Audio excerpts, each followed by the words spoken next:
अस्सलाम वालेकुम प्यारे दोस्तों हम आपको बता दें कि अल्लाह के ज़िक्र करने का तरीका और इसकी अहमियत व फजीलत कुरान व हदीस में बहुत ज़्यादा आई है, जिसके बारे में यहाँ पर सीखने को मिलने वाला है। आपको पता होना चाहिए कि आप क्या मांगना चाहते हैं।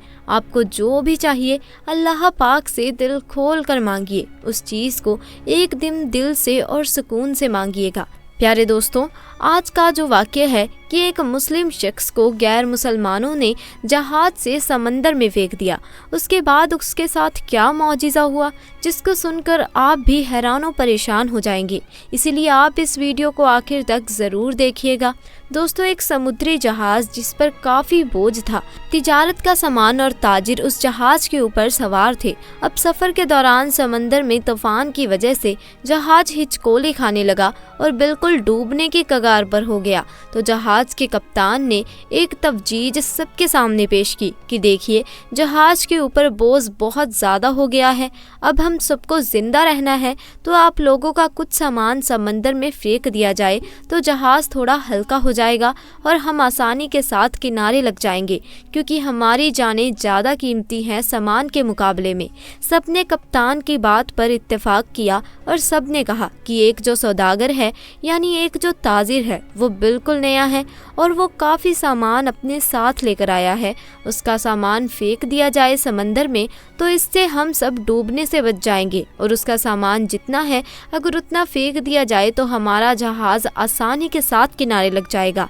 सब ताजिरों ने इस बात पर इत्तेफाक किया, लेकिन जिस ताजिर का सामान फेंकवाया जाने वाला था उसने कहा, मेरे अकेले का सामान क्यों फेंका जाएगा। सब ताजिरों का थोड़ा थोड़ा सामान समंदर में फेंक दिया जाए, उससे नुकसान भी सब पर तकसीम हो जाएगा और सबकी जानें भी बच जाएंगी। लेकिन सब सौदागरों ने उस नए सौदागर यानी नए ताजिर के खिलाफ बगावत कर दी और उससे लड़ाई झगड़ा करना शुरू कर दिया, और झगड़ा इतना बढ़ गया कि सब ताजिरों ने मिलकर उस नए ताजिर यानी उस नए सौदागर को उसके सामान के साथ उठाकर समंदर में फेंक दिया और अपना सफ़र जारी रखा।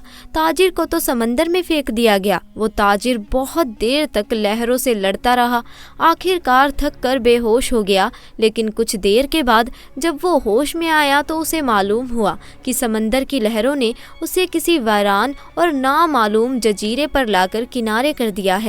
वहाँ आदम ना आदम जाद ना, दूर दूर तक कोई ठिकाना ना था, बस छोटा सा जंगल और पानी ही पानी।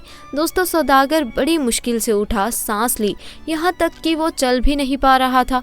वो घुटनों के बल गिर गया और कहा, या अल्लाह, इस मुश्किल सूरत हाल में मेरी जान को बचा ले, मेरी मदद फरमा।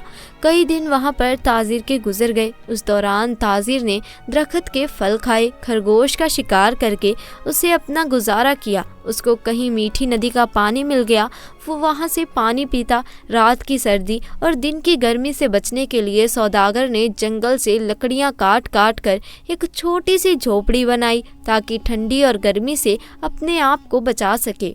एक दिन हुआ यूं, जैसे कहते हैं ना, गरीबी में आटा गीला। अब एक दिन वो ताजिर आग जलाकर अपने लिए खाना बना रहा था। अब वो आग चूल्हे की आग थी, उसकी झोपड़ी में लग गई और झोपड़ी लकड़ी की थी और वो जलने लगी।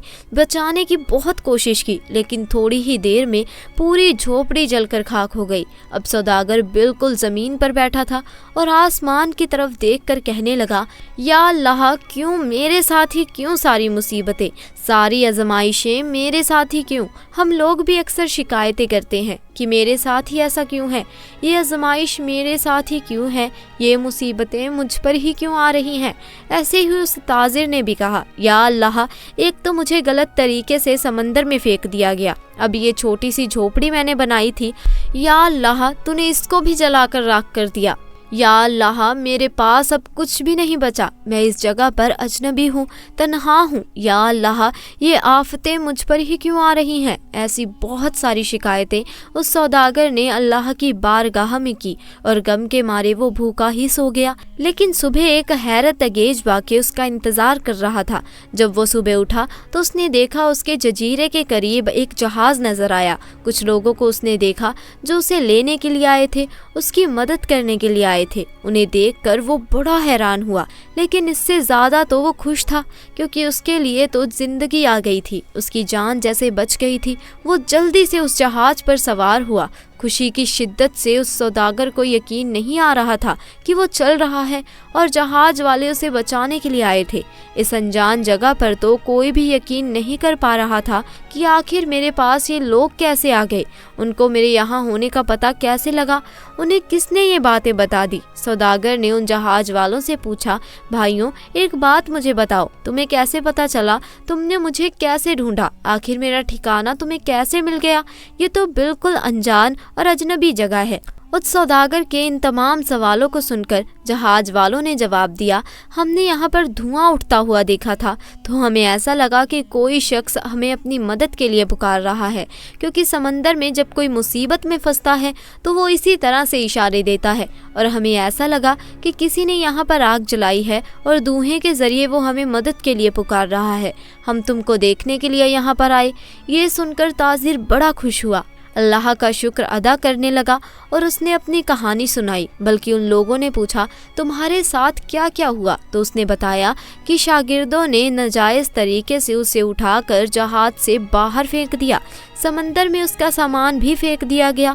وہ لوگ جو کہ جان بچانے کے لیے آئے تھے، انہوں نے کہا، اچھا تم اس جہاز کے بارے میں ہمیں بات کر رہے ہو، تو ہم آپ کو بتا دیں کہ وہ جہاز اپنی منزل تک نہیں پہنچا، بلکہ سمندر کے لٹیروں نے اس جہاز پر حملہ کر دیا، پورا سامان لوٹ لیا اور سارے تاجروں کو قتل کر دیا، صرف تم اکیلے بچے ہو، تم پتہ نہیں کیسے بچ گئے، اللہ نے تمہیں بچا لیا۔ سوداگر یہ سنتے ہی زاروں قطع رونے لگا، وہ سجدے کی حالت میں گر گیا اور کہنے لگا، یا اللہ تیرے کام اور تیرے فیصلے سب سے بہتر ہوتے ہیں، تو جو بھی کرتا ہے اپنے بندوں کے لیے بہتر ہی کرتا ہے، بس ہم ہی بے صبرے ہو جاتے ہیں، ہمارے اندر صبر نہیں ہوتا، ورنہ بعد میں تو پتہ چلتا ہی ہے۔ اللہ تیرا جو فیصلہ تھا وہ بالکل صحیح تھا۔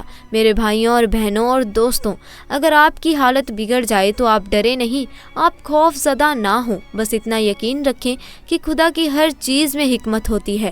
جب بھی آپ کا کوئی کام رک جائے، آپ کی کشتی بھنور میں پھنس جائے، آپ کی جھوپڑی چل جائے، تو یہ جان لیں کہ خدا آپ کا اچھا انتظام کر رہا ہے۔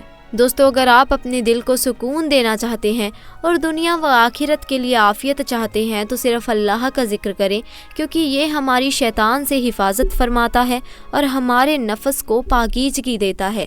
دوستو، ہمیں اپنی ہر نماز میں اللہ پاک کی تعریف کرنی چاہیے جو تعریف کے لائق ہے۔ ہمیں ہر نماز میں اللہ پاک کی تعریف کرنی چاہیے۔ تعریف میں آپ اللہ پاک کے ناموں کی تعریف کر سکتے ہیں کہ اللہ تو ہی کریم ہے، تو ہی کھلانے اور جلانے والا ہے، تیرے ہی حکم سے یہ دنیا چلتی ہے، تو ہر چیز پر قادر ہے۔ تو دوستو، آج کے لیے بس اتنا ہی۔ آپ کو ہمارا آج کا یہ واقعہ کیسا لگا کمنٹ سیکشن میں ضرور بتائیں۔ ساتھ ہی دوستو، اگر آپ کو ہماری آج کی یہ ویڈیو پسند آئی تو اسے لائک کریں، اپنے دوستوں کے ساتھ زیادہ سے زیادہ شیئر کریں، اور اگر آپ ہمارے چینل پر نئے ہیں تو چینل کو بھی جلدی سے جا کر سبسکرائب کر دیں۔ انشاءاللہ جلد ملاقات ہوگی ایسے ہی نئے اور دلچسپ واقعے کے ساتھ۔ تب تک کے لیے خدا حافظ۔